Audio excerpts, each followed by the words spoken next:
할렐루야. 네. 낯익은 얼굴보다 낯선 얼굴들이 많다는 건 지나온 세월 가운데 새 가족이 많이 오셨다는 부흥의 소식인 줄 알고 참 하나님 앞에 감사를 올려드립니다. 동네제일교회에 오전 설교를 부탁을 받으면서 극구 사양을 했습니다. 왜냐하면 제가 한 1년 반 사이에 하여튼 1년 반 간격으로 몇 번 왔기 때문에 더 이상 할 말도 없고 제가 또 말을 잘하는 것도 아니고 험한 애들 데리고 살다 보니까 너는 건 혈압하고 욕밖에 없기 때문에 제가 뭘 전하겠나. 이 거룩한 신령한 자리에서 참 거룩한 말씀을 또 한다는 게 잘 모르시죠. 청소년 회복센터 사역을 하고 있습니다. 소년 심판받고 범죄한 아이들 처분이 되면 저희 집에 와서 6개월 동안 저하고 같이 생활하다가 교화를 받아서 집으로 돌아가게 되고 제 말 안 들으면 소년원으로 보내고 하는 그런 상황인데 이래 예쁜 아들 보니까 참 반갑습니다. 얼마나 귀한지. 여러분, 이 아이들을 위해서 정말 물질과 치킨과 피자를 아끼지 마시고 마음껏 부어주시기를 바랍니다. 이 아이들이 정말 미래입니다. 우리의 미래고, 여러분 여기 있는 아이들만 보아서 그렇죠. 우리 집에 있는 아이들 한번 보러 오십시오.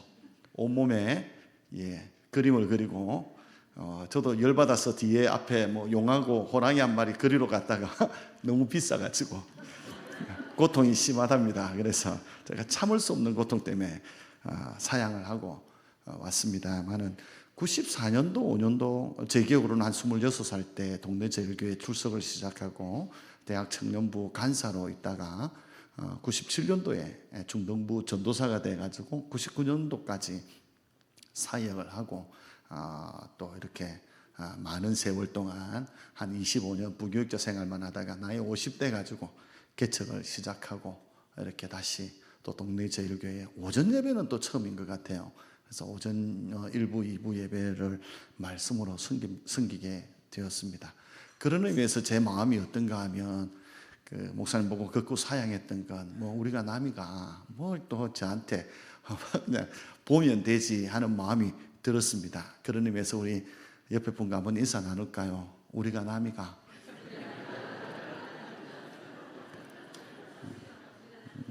남이가 이러면 남이다 이러면 안 됩니다. 가족 같은 의미에서 우리가 가족인데 무슨 남처럼 이래 대하노 이런 의미로 인사하지, 우리가 남이가 이랬는데 대놓고 우리 남이다 이러면 인사가 안 되는 겁니다. 다시 한번 인사하겠습니다. 우리가 남이가 사투리 팍팍 넣어서 우리가 남이가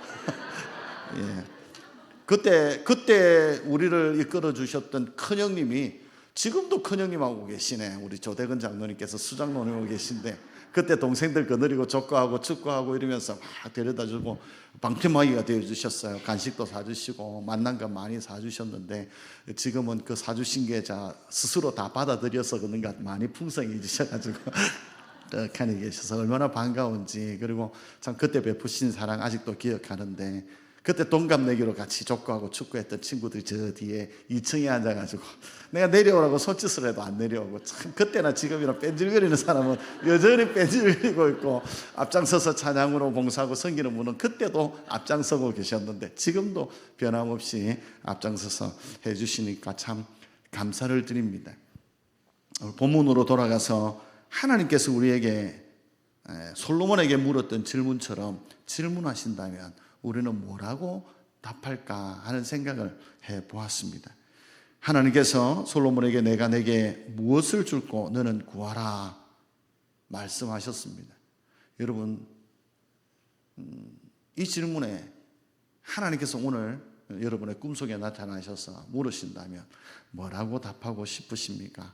저는 말씀을 준비하면서 하나님 30년 전으로 좀 돌아가게 해주십시오. 그때 동네 절에 좀 더 잘할 수 있었는데 그때 전도사로 왔으면 좀 더 헌신적으로 더 적극적으로 참 수고하고 헌신하고 봉사할 수 있었는데 그렇다고 그때 게을렀던 건 아닙니다. 그때도 열심히 했지만 더 잘할 수 있었는데, 더 열심히 할 수 있었는데, 더 눈물로 기도로 섬김으로 돌아볼 수 있었는데 하는 생각이 들면서 하나님 내 청춘을 돌려주십시오. 30년 전으로만 돌아갈 수 있다면 하는 소원이 좀 생기기도 했습니다만은 이루지 못할 것 알고 있어서 무엇을 강구할까 고민을 하게 되었습니다. 그러던 중에 문득 서운한 생각이 들어요. 제가 동네 세월교회에 안 온 게 아니에요. 이게 오후 예배 때 거의 1년에 한 번 꼴로 이제 다녀갔는데 어느 장례식장에 가서 만났지만은 다 하는 말이 요새 김에서 고생하시죠 이러더라고. 내가 부산 나온 지 4년이 다 돼가는데 김에서 고생하시죠. 그때 설교한 건 안 들었나? 오후 예배 안 왔나? 하는 생각도 들고 뭐 실컷 간증하고 사역 보고 하면 뭐해? 듣지도 않는데 다 잊어버리시는데 하는 서운함이 좀 들기도 했습니다. 왜냐하면 살아가는 게 바쁘거든요. 그리고 제 말만 듣는 건 아니잖아요. 저는 일상이지만 여러분은 뭐 1년 중에 한 번, 뭐 2년 만에 한 번 들을까 말까 한 사역, 또 수많은 헌신된 분들이 선교사님들이 다녀가는데 그거 어째 다 기억하겠습니까?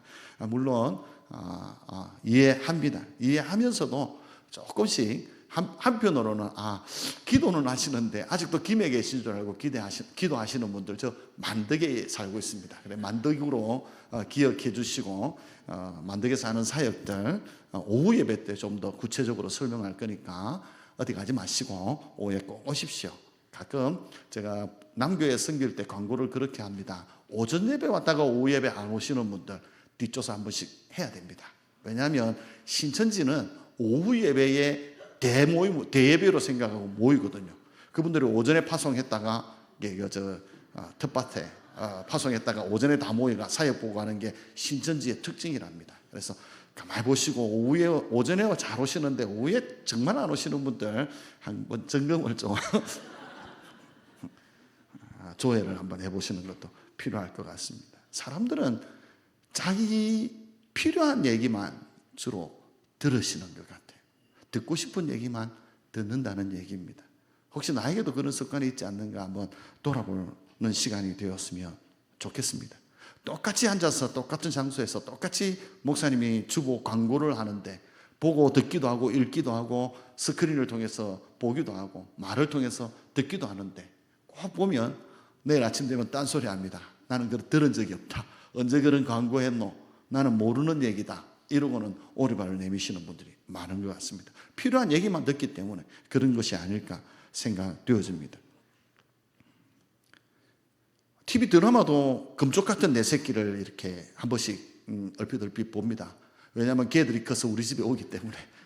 금쪽 같은 아이들이 ADHD, 양극성 장애, 뭐 또 이런 분노 조절 장애 이런 문제로 막 고민하다가 중학교 가서 사고 치고 분노 조절이 안 돼가지고 폭행과 이 상해와 절도와 또 살인 미수 거기에 또 마약도 가끔 옵니다.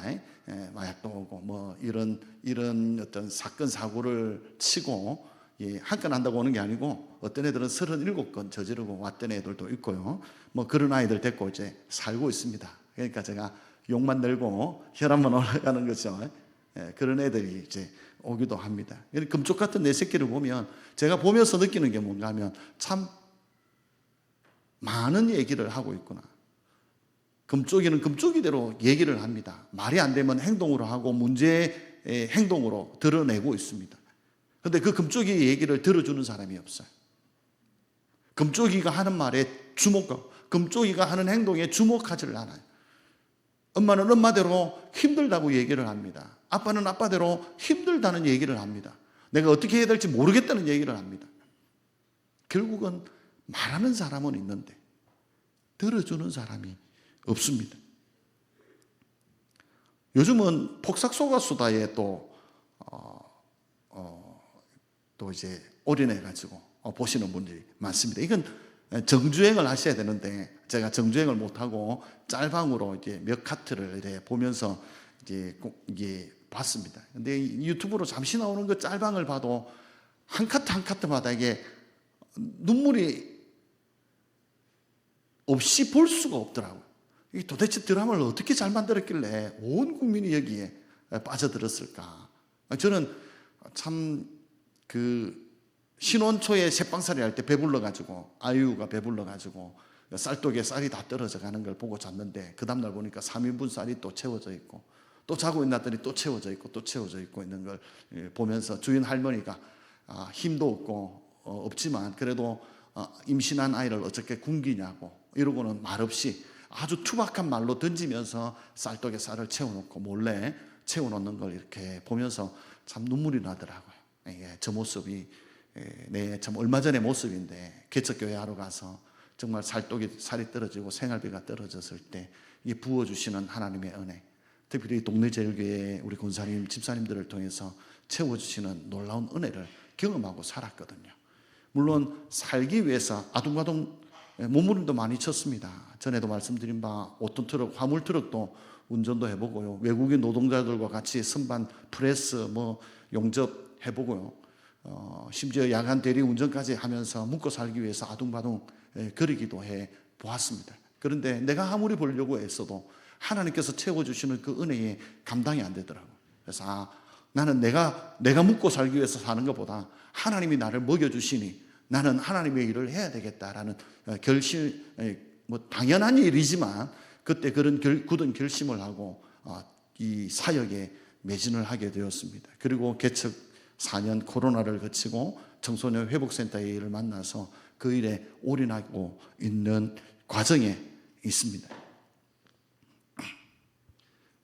근데 그런 어떤 은혜를 경험하기도 했고 또 한편 마지막 장면인가 마지막 부분인가 신랑이 이제 남편이 죽음을 앞두고 돌아가신 자리에 문소리가 나와가지고 그 싱크대에 그 진열장 이렇게 이제 손을 대는데 3층에는 아무것도 없고 그릇이 다 비어져 있고 2층으로 다 1, 2층으로 내려놓고 손쉽게 꺼낼 수 있도록 만들어 놓은 걸 언제 이걸 다 했대 부지런도 하지 그냥 가면 될 것을 왜 못 잊었어 이렇게 하냐 하고 얘기를 하는데 그 사랑의 손길 말하지 않아도 행동으로 보여줬던 그 남편의 모습 그 모습이 전국의 신랑들에게 알죠? 원수된 거 공공의 적이 되어버렸어요. 그래서 그걸 보면서 감동이 되어지고 저에게는 굳은 결심이 하나 섰습니다. 나는 집사람보다 하루 더 산다. 내가 저거 하기 싫었어. 악착같이 살아서 먼저 보내고 내가 뒤에 갈 기다. 그런 각오를 했던 적이 있습니다. 폭삭소가수다. 때로는 말로, 대사로, 때로는 행동으로, 때로는 표정으로 보여줄 수 있는 모든 것들을 다 보여주고 있기에 그것이 소통이 되고 마음의 감동이 되고 또 위로가 되고 위안이 되지 않았나 생각되어집니다. 그런 부모님들 다 모시고 사셨죠. 우리 아버지는 학시에 가까웠습니다. 확 이러면 육남매 조용히 숨죽이고 살았던 두려움과 공포 속에서 커야만 했던 그 시절들 생각해보면 그 모든 것이 소통이 되어지니까 감동이 되고 위로가 되는 겁니다. 여러분 소통이 잘 안 되면 고통이 따라옵니다. 그죠?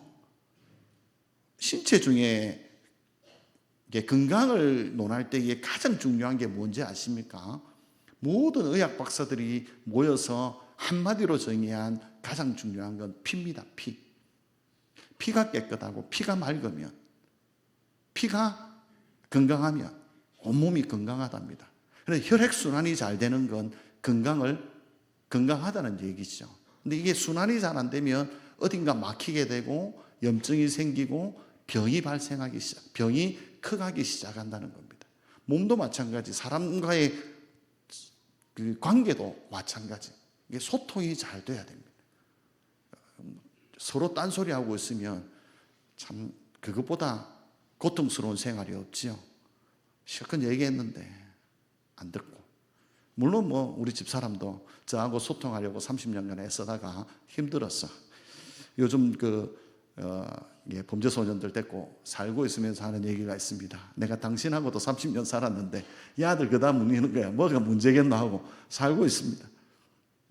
그렇게 수고하는 집사람을 보면 참 기특하기도 하고 그래 보기는 빠를수록 좋다 하는 생각도 들지만 그래도 이런 TV나 그 책을 보고 교육을 받으면서 소통하기 위해 노력하고 애써야 되겠다 하는 생각을 많이 하고 어쨌든 귀담아 들으려고 소리 하나, 몸짓 하나, 행동 하나 안 놓치려고 애를 씁니다.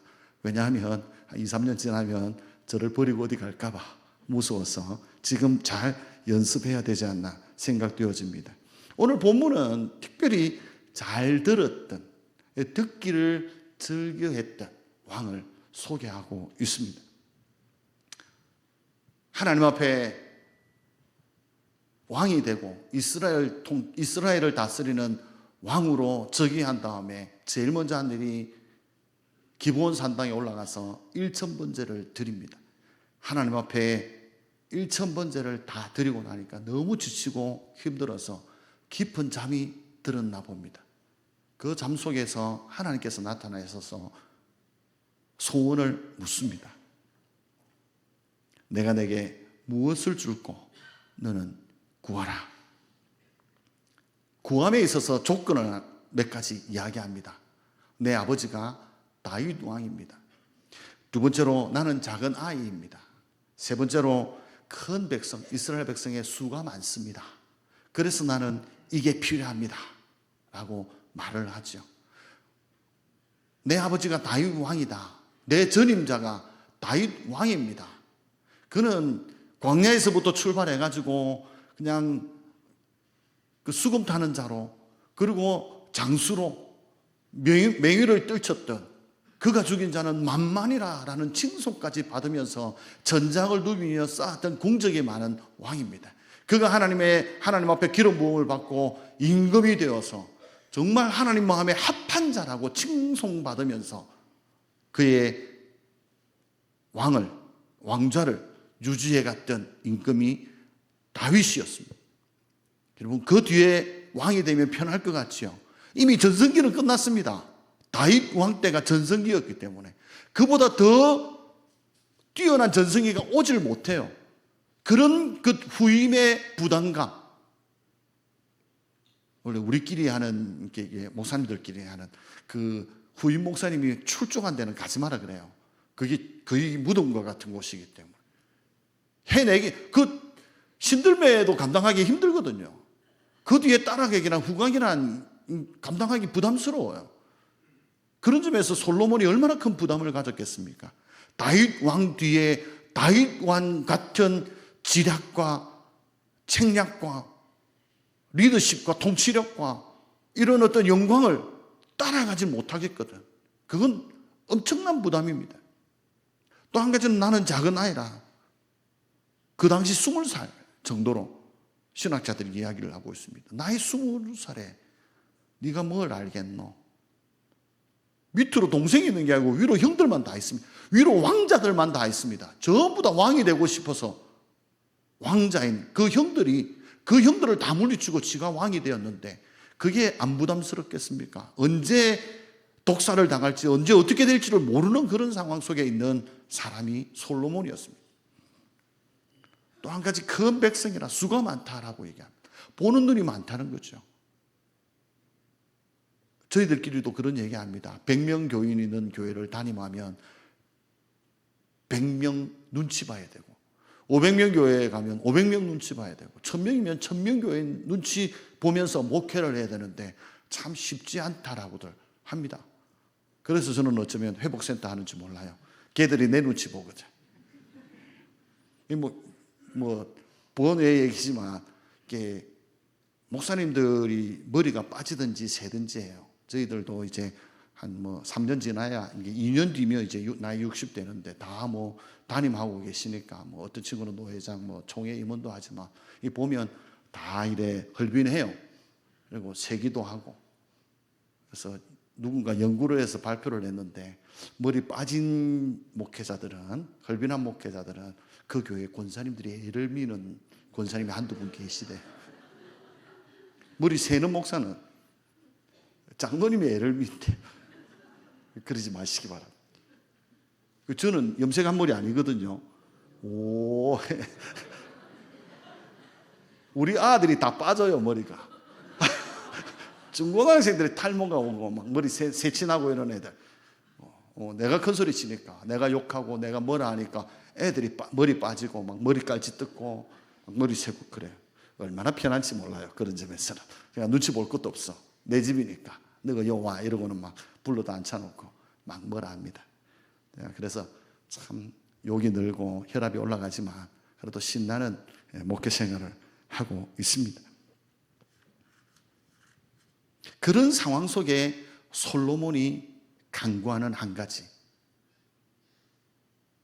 지혜를 달라고 합니다. 하나님, 저에게 지혜가 필요합니다. 내가 이 상황의 왕이 되어서 이 백성들을 다스리기 위해서는 지혜가 필요합니다. 오늘 본문에서는 다르게 또 번역됐죠. 듣는 마음을 주십시오. 이 원어적으로 정확히 표현하면 레부 쇼메아, 하나님 저에게 레부 쇼메아를 주십시오라고 얘기합니다. 마음을 들을 수 있는 능력, 마음을 들을 수 있는 지혜를 나에게 주십시오라고 간구합니다. 그러자 하나님께서 솔로몬이 이것을 구하며 그 말씀이 주의 마음에 든지라, 주의 마음에 합하였다고 합니다. 그래서 듣는 마음, 마음을 들을 수 있는 능력, 마음을 들을 수 있는 지혜, 레부 쇼메아도 주시면서 영광과 부흥도 함께 따라서 보너스로 더하여 주고 있습니다. 이런 마음을 들을 수 있는 능력을 받게 되었습니다. 듣는 마음이 생겼습니다. 들을 수 있는 지혜가 솔로몬에게 생겼습니다. 그것이 어떻게 나타나는가 하면 성경을 계속 읽어가다 보면 사건이 하나 터지죠. 이 사건을 위해서, 이 듣는 마음, 하나님께로부터 온 지혜가 솔로몬에게 있음을 온 세상에 알리기 위해서 하나님은 역사하시기 시작합니다. 준비를 시켜가고 있습니다. 두 창기가 있었는데 3일 차이로 임신을 하고 출산을 합니다. 그리고 여름에 낮잠을 자는데 이 한 엄마가, 한 창기가 몸부림을 쳤는지 아이를 깔고 자다가 숨 막혀 죽음을 맞이하게 됩니다. 본의 아니게 눈을 떠서 보니까 아가 숨을 안 쉬어요. 이를 어쩌지? 그러고는 보니까 3일 뒤에 난 아는 새록새록 잘 자고 있거든. 바꾸치기 하자. 이러고는 몰래 바꿨습니다. 그리고 젖을 먹이고 있는데 엄마가 또 다른 창기가 눈을 뜨고 아이를 안아보니 숨을 안 쉬는 거예요. 가만히 보니 내 아이도 아이라. 엄마는 알잖아요. 내 아이지 내 아이가 아니지. 다녀가는 사람은 뭐 그냥 아이고 뭐 그래 귀엽네 예쁘네. 그래 우리 집에 그 딸을 첫째 그 동네 절에서 딸을 낳았는데 중고등학생들이 이래 보고 싶다고 와가지고 그런 얘기하더라고. 내가 아직도 그 상처대가 남아있다. 우리 보더만 한참을 봐요. 저를 보고 집사람을 보고 아를 보더만 뭐라는가 하면 중학생들 거짓말 잘 못하거든. 그때 하는 말이 그 말이에요. 야 공부 잘하게 생겼네. 100일도 안 되나 보고 잘생겼다 소리를 못해가 공부 잘하게 생겼. 아직도 상처다. 내가 지켜볼게야.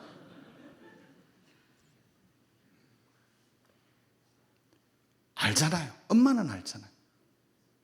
이 내 아인데 왜 네가 데리고 가 있냐. 죽은 아이는 네 아다.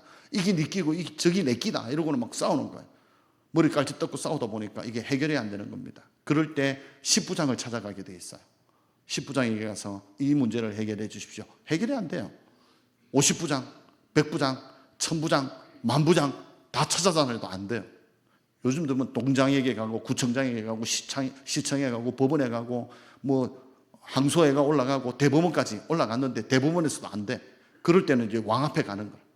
그렇게 왕 앞에 가는 동안 몇 달이 걸렸겠죠. 온 동네방네 소문이, 온 나라에 소문이 다 퍼지고 심지어 이웃 나라까지 온 동네 소문이 다 난 겁니다. 이게 어떻게 해결될까? 이 문제가 어떻게 해결될까를 온 국제적으로 관심을 가지고 있는 중에 솔로몬 앞에 드디어 섰습니다. 진짜 엄마, 가짜 엄마. 뭐 자기의 변론을 엄청 늘어놓겠죠. 그러자 솔로몬이 하나님께부터 받은 지혜를 가지고 선포를 합니다. 아이를 가져다가 위로부터 아래까지 절반으로 잘라서 두 엄마에게 나누어 줘라. 경상도 말로 할까요? 반대! 좀 웃어주세요.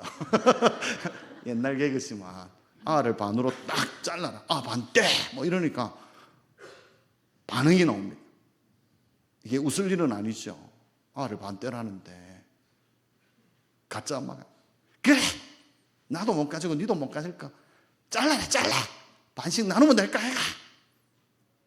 진짜 엄마가 잠깐 왕이시여 그 판결만은 멈추어 주십시오. 내가 안 가지고 내가 가짜 엄마로 판명나고 내가 죽는 한이 있어도 이 아만은 살려주이소. 이 아이를 저 부모에게 주더라도 아가 살아서 성장할 수 있도록 자랄 수 있도록만 해주시면 됩니다 하고 얘기를 합니다. 그러자 솔로몬이 멈춰라 그러고는 이 아이를 진짜 엄마에게 주라고, 그리고 이 가짜 엄마를 감옥에 넣으라고 심판을 합니다. 너무나도 잘 알려진, 잘 아는 이야기지만 이 사건이 생긴 시기가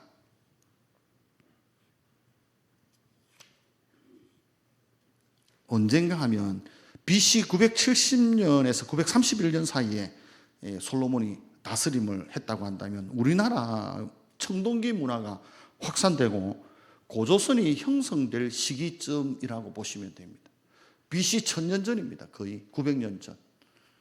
별로 안 놀라시는데 그때 벌써 심리를 이용한 재판이 이루어졌다는 겁니다. 사람의 심리를 이용해서 그 재판을 이루어냈다는 겁니다. 이걸 보고, 거의 원조격이죠. 이걸 보고 온 백성이 기절초풍합니다. 주변의 강대국들이 이 심리에 대한 결과를 듣고 놀랍니다. 성경은 어떻게 기록되고 있는가 하면 28절에 이는 하나님의 지혜가 그의 속에 있어 판결함을 보미르라. 온 백성이 그가 어리다고 무시하였고 솔로몬이 서자라고 무시하였고 출신에 대해서 의구심을 가졌고 저가 나라를 다스릴 수 있을까?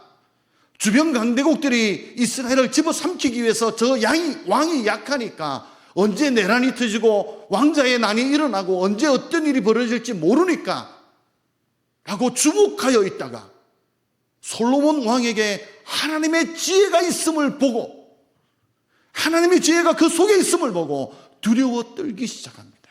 진실로 하나님께서 왕되게 하신 분이 저분이구나 인정하게 됩니다. 그렇게 솔로몬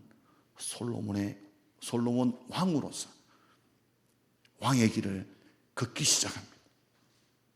그가 소원하였던 레부쇼메아, 하나님의 지혜, 마음을 듣는 능력, 그것이 그에게 그렇게 실현되고 있습니다. 상대방의 마음을 듣는 능력, 이게 상담학적인 표현을 빌리면 마음을 읽어준다, 마음을 이해해준다, 상대방의 입장에 서서 생각한다. 이영숙 박사님이 가르치는 성품학교의 정의를 보면 경청한다. 경청은 상대방의 말과 행동에 잘 집중하여 상대방이 얼마나 소중한지를 인정해 주는 것이라고 정의하고 있습니다. 이걸 유년부 아이들에게 가르쳤더니 집에 가서 엄마하고 대화를 합니다. 엄마, 내가 오늘 교회 갔는데 경청을 가르쳐 주더라고요. 엄마가 설거지하면서 그래 떠들어라, 나는 설거지한다 이러고는 그래 하고 건성으로 얘기하는데 떠들던 아이가 와서 치마를 자꾸 땡깁니다. 엄마, 내가 안 소중해? 뭔 뚱땅지 같은 소리야, 무슨 소리야? 이러고는 아를 봅니다. 그러자 교회 갔더니 경청을 가르치는데 상대방의 말과 행동을 잘 집중하여 들어줌으로 상대방이 얼마나 소중한지를 인정해 주는 것이 경청인데, 엄마는 내가 아무리 얘기해도 왜 나를 안 봐? 나를 집중 안 해줘? 내가 안 소중해? 그래서 이 엄마가 놀라서 그 자리에서 무릎 꿇고 아이와 눈높이를 맞추고 그래 얘기해 보렴 하고 대화를 시작합니다. 여러분, 경청이라는 그런 겁니다. 마음을 듣는다는 것, 마음을 듣는 능력이라는 게 그런 겁니다. 진짜 엄마가 하는 말을 잘 들어줘야 돼요. 가짜 엄마가 하는 말도 잘 들어줘야 돼요. 누가 거짓말을 하고 있는지를 알기 위해서 그가 하는 말, 눈짓, 행동 하나하나 잘 들어줘야 됩니다. 그게 존중해 주는 거예요. 존중. 폭삭소가수다의 얘기가 얼마나 서로를 존중해주고 인정해주고 사랑해줍니까? 그 지고한 사랑이 있는데도 불구하고 우리는 표현을 학시 이러고는 지나쳐 버리는 것 아닙니까? 좀 표현하십시다. 사랑한다고, 내가 이해한다고, 내가 당신을 고맙게 생각한다고. 그런 표현들, 잘못했을 때 사과한다, 미안하다 말할 줄 아는 용기들. 내가 우리 집에 있는 6명의 아이들을 데리고 살면서 지금은 48명째 아이를 데리고 있습니다. 저는 자주 미안하다고, 세상을 이렇게밖에 못 만들었어, 이런 사회 속에 너희들을 크게 해서 미안하다, 너희들이 범죄하지 않아도 될 상황들을 만들어야 되는데 그렇지 못해서 미안하다라고 사과합니다. 대신 아이들 보고 감사를 가르칩니다. 기쁨이라는 걸 가르칩니다. 경청을 가르치고 배려를 가르칩니다. 평생 배려를 받아보지 못한 아이들이 어떤 것이 배려인지, 배려했을 때의 기쁨이 뭔지, 배려를 받았을 때에 내가 얼마나 소중한 존재인지를 깨달아 알아야 되기 때문에, 맛을 봐야 되기 때문에 가르칩니다.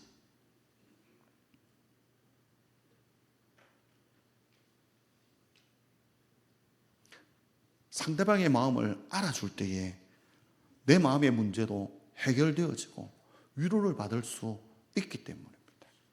들어주는 것, 듣는 마음, 레브 쇼메아, 우리 모두에게 있기를 바랍니다. 솔로몬에게 허락하셨던 레브 쇼메아, 오늘 우리에게도 임하기를 주님의 이름으로 축원드립니다. 오전에는 시간 짧게 맞췄는데 2부는 좀 한 10분만 더 해도 되겠습니까? 두 번째가 중요하거든요. 솔로몬이 한 가지를 강구했습니다. 그런데 제가 보니까, 말씀을 묵상하다 보니까 이게 한 가지만 구한 게 아니에요. 욕심이 많은 솔로몬이 두 가지를 구했어요. 레브 쇼메아, 한 가지 같은데 두 가지로 보이는 거예요. 또 다른 한 가지가 있습니다. 이 전문 용어로 청소년들은 좀 귀 좀 닫고 일타상피라고 그러죠. 한 가지를 구했는데 두 가지가 오게 되는 이 놀라운 기술을 이 솔로몬은 알고 있었어요. 제가 볼 때 고기도 묵어본 사람이 묵는다고요. 이 솔로몬이 지혜가 있는 사람이에요. 원래 지혜가 있고 지혜에 대한 가치를 알고 지혜의 소중함을 알기 때문에 지혜를 구하는 것 같아요. 레브 쇼메아, 하나님의 마음을 좀 더 깊이 알기 위해서 하나님 앞에 간구를 하는데 저에게 레브 쇼메아를 주십시오 라고 간구합니다. 솔로몬은 하나님의 백성을 통치함에 있어서 너무나도 절실히 필요했던 한 가지가 있는데 그게 마음을 듣는 능력. 첫 번째로 얘기했다면, 첫 번째 드린 말씀이 사람의 마음을 듣는 능력이었다고 한다면, 그가 받았던 두 번째의 소원은 하나님의 마음을 듣는 능력이었습니다. 솔로몬에게 너무나도 필요했던, 하나님이시라면 이 백성을, 이 나라를 어떻게 다스리실까? 내 주 하나님 아버지시라면 이 나라를 어떻게 통치하며 이끌어 가셨을까? 그 마음을 내게 주시옵소서. 나는 작고 어리고 무익한 종이오나 하나님의 마음을 알 수 있다면, 하나님의 마음을 들을 수 있다면, 그 마음을 들으면서 내가 왕이 될 수 있다면 정말 그 마음을 따라 통치하고 다스릴 건데, 그래서 간구하기를 하나님의 마음을 헤아릴 줄 아는 능력, 레브 쇼메아, 내게 주시옵소서라고 간구하고 있는 겁니다. 누가 하나님의 마음을 알아서, 누가 하나님의 마음을 대변하며 누가 가서 하나님의 마음을 전할 수 있을까? 나를 위해 아들을 내어주신 아버지의 마음, 나간 자식 돌아오기를 기다리는 아버지의 마음. 탕자는 세상을 택하여 갔습니다. 세상으로 갔습니다. 근데요, 하나님은 세상을 택한 탕자를 택하셨어요. 그게 은혜입니다. 그게 하나님의 사랑입니다. 그게 아버지의 마음이에요.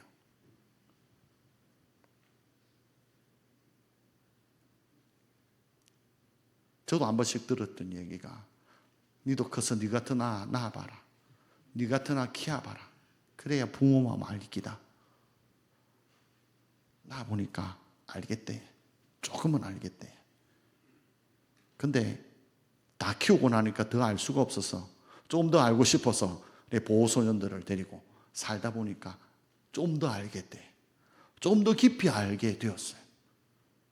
이 문제들이 오면 전과 기록을 보면요, 못 봅니다. 중1, 2, 절도, 사기, 폭행, 조건 만남 사기, 이런 것, 염려 마십시오. 제 지갑은 안 훔칩니다. 얘들이 훔치는 건 주로 오토바이, 고가의 자전거, 가끔 고등학교 가면 성룡차 타고 그냥 막 질주하는 이런 일들을 하고 이제 잡혀오게 되는데, 그 아들 보면 그 범죄 기록을 보면 눈 마주치기가 힘듭니다. 근데 놀라운 건 문을 열고 들어오는 순간 이 아들이 또 내 새끼네, 내 자식이네. 그게 사랑스러워요. 그게 신비입니다. 신비. 저도 지금 모르겠어요. 왜 그 아이들이 내 마음에 들어오는지, 내 눈에 쏙 들어오는지. 그냥 법원 가서 범죄 기록을 보면 정말 판사님한테 가서 물리고 싶어요. 안 받고 싶어요. 집에 문을 열고 들어오는 순간 그 아이가 내 새끼가 됩니다. 근데요, 잘하는 거 없어요. 전교에서 꼴찌예요. 구구단도 안 되는 애들이 있고요. 고등학교 1학년인데 구구단도 안 되고요. 국어 책 읽기도 안 되고요. 영어 알파벳도 못 써요. 도대체 어떤 생을 살았길래, 얼마나 학교에서 방치해놨길래, 얼마나 집에서 너를 돌아보지 못했길래, 돌아보면 참 기가 막힙니다. 저도 어릴 때 얘기하면 눈물 없이 못 듣는 얘기, 3박 4일을 내가 할 수 있지만 얘들은 저보다 더 합니다. 21세기에 이런 경우가 있을까 싶은 그런 경우도 많이 있습니다. 아까 말씀드린 기초생활 수급자 가정에, 편부 편모 조성 가정에, 양극성 장애에, ADHD에, 경계선 지능 장애에, 그 정도는 다 장착하고 시작합니다. 그러면서 자라온 배경들, 주위의 환경들 말로 다 할 수 없습니다. 근데요, 제가 기대를 안 합니다. 대신 잘하는 거 하나만 봅니다. 학교 가서 아무 사고 없이 오잖아요. 정말 칭찬합니다. 잘했다. 네 발로 기 나가가 네 발로 집에 들어오는 게 어디고, 돌아오기만 해도 감사하다. 학교에서 연락 선도위원회, 학폭위원회, 경찰서 전화 안 오면 얼마나 평온한 날인지 아십니까? 하루에 12통도 전화 받습니다. 제가 한 아이에다 2-3통 받으면요, 전화 받다가 하루가 다 지나갑니다. 그러나 오늘도 무사히 지나가고 집에 오면 얼마나 귀한지, 장하다 장하다, 잘했다 잘했다 칭찬합니다. 9가지 못해도요, 한 가지 잘하는 그거 보고 품습니다. 그걸 극구 칭찬하다 보면 이 아이들이 변해요. 아이가 달라져요. 달라진 얘기는 오후에 하겠습니다. 어디 가지 마시고 자리를 채워주시면 감사하겠습니다. 그러다 보니 하나님 마음이 어떻다 하는 걸 조금 느껴요. 생각해 보세요. 나이 26세 뭐 안다고 전도사로 와가 사역하다가 25년, 23년 부교육자 생활하다가 나이 50대가 개척하러 갔는데 아직도 철이 안 들어가. 우리 동네 원로 목사님 노예 때 저를 보면 아이고 밥은 먹고 사나 이러고 맨날 그 용돈 주십니다, 저한테. 내가 내일 모레 60인데도 원로 목사님께서 아이고 정 목사 잘 사나, 어째 사노, 개척 힘들지, 안 힘드나 이러고는 마음이 안 됐는가 맨날 용돈을 주시죠. 목사님 제 좀 많이 컸는데 목사님 보실 때 아직 어린가 봐. 어린가 봐. 하얀색으로 염색을 할까도 생각을 했어요. 아직도 어려 보이고 약해 보이지만요, 사랑으로 보니까 품고 싶은 거라. 한 가지만 잘해도 품는 거예요. 왜 부모들이 사고 친 아이들 데리고 와서 친구 잘못 만나가지고 우리 아가 이렇게 됐다고 다 얘기하는 줄 아십니까? 내 새끼니까. 누가 말해도 내 새끼니까. 내 새끼 내가 지켜야 되니까. 내 새끼는 소중하니까 품고 있는 거예요. 하나님께서 왜 우리를 바라보시고 너는 내 것이라, 너는 내 새끼라 얘기하시는 줄 압니까? 잘났어, 잘했어. 아니에요, 여러분. 내가 뭐 잘난 게 있어요? 아직도 용돈 받고 사는데 내세울 것 없잖아요. 100가지 중에 99가지 잘못하고 사는데 한 가지, 그 한 가지 보시고 우리를 사용하고 계시다니까요. 저는 모르겠어요. 어려서부터 참 힘들게 성장해 와서 그런지 몰라도 태어나자마자 쫄딱 망해가 10년도 되기 전에 36번, 37번 이사 다니고 뭐 진짜 어렵게 살다 보니까 내 안에 만들어진 마음이 하나 있었던 것 같아요. 긍휼히 여기는 마음 하나는 내가 타의 추종을 분화하는 것 같아요. 그러다 보니 하나님 모실 때에 이게 목사 된다는데 이게 어디 아무짝에도 못 쓸 것 같은데 이걸 어떻게 쓰지 고심하시다가 50 넘어가지고 저를 이 길로 인도하신 것 같아요. 물론 그 전에 다 훈련시키고 준비시켜 오신 줄 압니다. 그러고는 이 특수사역을 저에게 맡기셔서 하시는데 아까 장로님 물어보시다. 안 힘드시냐고. 힘들어요. 애들 말 잘 듣냐? 착하냐? 말 잘 듣는 놈이 우리 집에 왜 오겠습니까? 착한 놈은 우리 집에 없어요. 근데도요, 이 아이들이 변하는 거 보면 힘과 용기가 생기고 뿌듯해요. 너무너무 사랑스러워요. 지금 하는 일이요, 힘들어요. 그러나 내 몸에 맞는 옷을 걸친 것처럼 너무너무 재밌어요.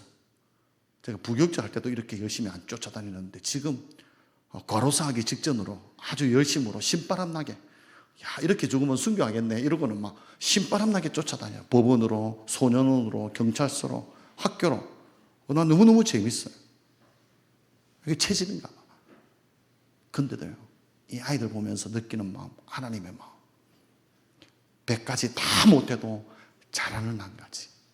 그냥 이유 없이 우리를 바라보시는 그분의 마음은 바로 아버지의 마음이시고 하나님의 마음이시고 사랑으로 우리를 바라보신다는 거죠. 우리가 세상을 택하는 탕자로 살아도 하나님은 그 탕자를 택하셔서 사람 만드시고 하나님의 자녀 삼으시는 은혜를 우리에게 주신다는 사실을 기억하시기 바랍니다.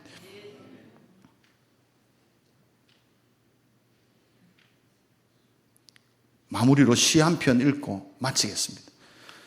더하면 눈으로 욕하실 것 같아가지고 제가 더는 안 하겠습니다. 윤태호 목사님의 시가 있습니다. 오해라는 시입니다. 하나님이 나를 너무 사랑하심으로 나를 더욱더 주님의 형상과 닮게 하시기 위해 나의 모난 부분들을 깎으실 때 하나님은 그것을 사랑이라 부르시지만 나는 그것을 고난이라 부릅니다. 하나님이 나를 너무 사랑하심으로 나를 아버지의 나라로 인도하시기 위해 낮은 마음과 넓은 마음을 갖게 하시려고 좁은 길로 인도하시는 것, 하나님은 그것을 은혜라고 부르지만 나는 그것을 연단이라 부릅니다. 사단이 나와 하나님의 관계를 질투하여 나를 하나님에게서 멀어지게 하기 위하여 나에게 물질의 부함과 세상의 즐거움을 풍족히 불어넣어 주었을 때 하나님은 그것을 시험이라 부르시지만 나는 그것을 축복이라 부릅니다. 세상의 기준과 세상의 시선으로 하나님의 일들을 바라보기에 나는 하나님의 뜻을 알지 못한 채 그렇게 하나님의 계획과 뜻을 오해하고 잘못 받아들일 때가 많습니다. 하나님의 시선으로, 하나님의 기준으로 아버지의 계획하심과 뜻하심을 깨달을 수 있도록 주님에게 아버지의 지혜를 구하고 나의 아둔하고 어두워진 눈을 밝혀달라고 간절히 기도합니다. 간혹 내가 이해할 수 없는 일들로 인해 마음이 무너질 때도 있겠지만 그분은 이해할 대상이 아니라 믿어야 할 대상이기에 늘 하나님과의 시선을 맞추기를 게을리하지 않기를 주님 은혜와 말로 다 표현 못할 사랑을 잊지 않고 살아가기 위해 몸부림칩니다. 마지막 구절 다시 한번 읽어드립니다. 주님 은혜와 말로 다 표현 못할 사랑을 잊지 않고 살아가기 위해 몸부림칩니다. 솔로몬이 강구했던 네부쇼메아, 그것이 왜 필요한가 하면 다 말로 다 표현 못할 사랑을 잊지 않고 살아가기 위함입니다. 현대를 살아가는 우리 모두에게 주님의 그 마음을 알기 위해, 주님의 그 사랑을 잊지 않기 위해 오늘도 몸부림치는 우리 모두가 되기를 주님의 이름으로 축원드립니다. 기도하겠습니다.